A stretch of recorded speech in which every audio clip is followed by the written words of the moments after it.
Hi, welcome to another episode of Developing with Flashlight. In this episode, we're going to be looking at a sneak peek of the new Device Central CS5 application and some of the improvements that have been made from previous versions. Device Central CS5 continues to be an important part of the workflow for mobile developers, and as you'll see in some of the new features as well, for developers who are creating content for things other than mobile phones. So this is the user interface for Device Central CS5. It looks fairly similar to CS4 at the moment, but I'm just going to go through these main tabs here at the top, and we'll have a look at each of these one at a time to see the new features. So we're going to begin here with the Create tab, or the Create view. We've got the new document panel over here, which is very similar to what we've had previously. We can choose from various applications within the Creative Suite family. You can see now we've also got the added option of creating Fireworks native documents. So we can use this option to create various starting documents for mobile designs or applications, depending on what it is that we're authoring. So sticking with creating a Flash document, the player version list has been modified to include obviously Flash Player 10.1, all of the previous versions of Flashlight, and all of the desktop versions of the player as well. Our ActionScript version also changes depending on the player version. So I'm going to choose Flash Player 10.1, and now ActionScript 3 is available for us within the ActionScript version for our new document. Content type is very much as it was before, depending on what it is that you're actually creating. You can set the content type, which in most cases will set various stage sizes and also determine things like whether or not you've got the ability to set an application to full screen.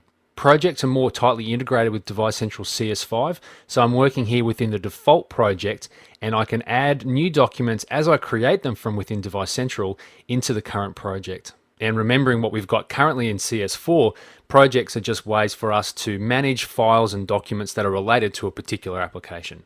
So I'll just flick over to the Browse tab, and I'll cancel out of the search for new online devices.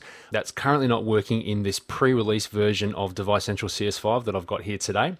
But here in the Browse view is where we see all of the device profiles that we have available to us. Now, this is all shown in a new Device Library Main View tab, which appears here in the center of the screen. Think of this device library panel as the online device library that we currently have in Device Central CS4.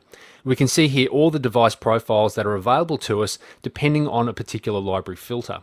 So over here in the bottom left-hand corner, I've got my library filter panel, and there's various options here for filtering what we see here in the device library panel. So Adobe certified are profiles that have been certified by Adobe and generally will ship with the application or through updates to the device library profiles. The community filter will allow you to view profiles that have been created by members of the development community, and private profiles are ones that you've created yourself.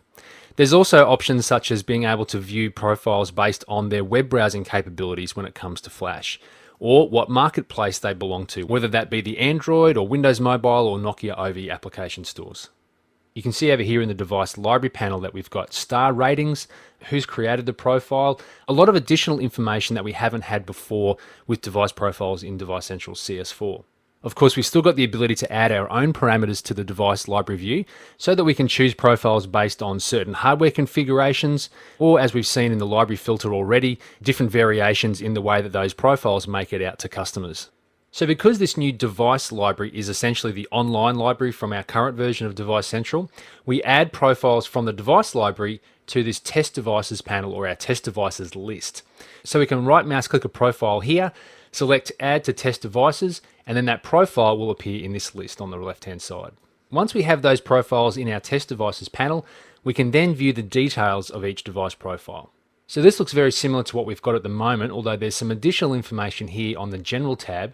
First, we've got these profile properties, also the location of where that profile is stored, any additional information from the manufacturer, and then this list of hyperlinks out to various marketplaces where perhaps our application might be deployed to. If we go across these other top tabs such as Flash, then you'll see information that's fairly consistent with what we see today. Although rather than having a subset of tabs, we've now got these drop-down lists to be able to change the implementation of Flash for particular devices. The same applies for bitmap, video. Lastly, we've got this new community tab, and this is a new feature of Device Central CS5 where we can actually go and write comments and ratings for each of these profiles. This could be particularly useful for profiles that we've created ourselves, perhaps for a device that isn't quite out on the market just yet, but we are developing content for. So you can give your comment a title, write your comment here in the body, and then you can actually rate the profile as a star rating that appears when someone actually views this profile, either in the device library or in their test device panel. So those are some of the essential features of the Browse view. We'll just lastly take a look at the Emulate view. So this is what's most familiar to users of Device Central at the moment. We use our list of device profiles, this time over here in the Test Devices panel, to show us the profile or the skin of the device here within the Emulation tab. So at the moment I've just got generic device profiles here because we haven't quite gotten to hooking this up to the online device library yet. But I do have this one profile here for the Nokia 5800 Express Music. So we've got that appearing as per usual in the center of the screen. And there's also a profile here for Flashlight 3.1 for the digital home.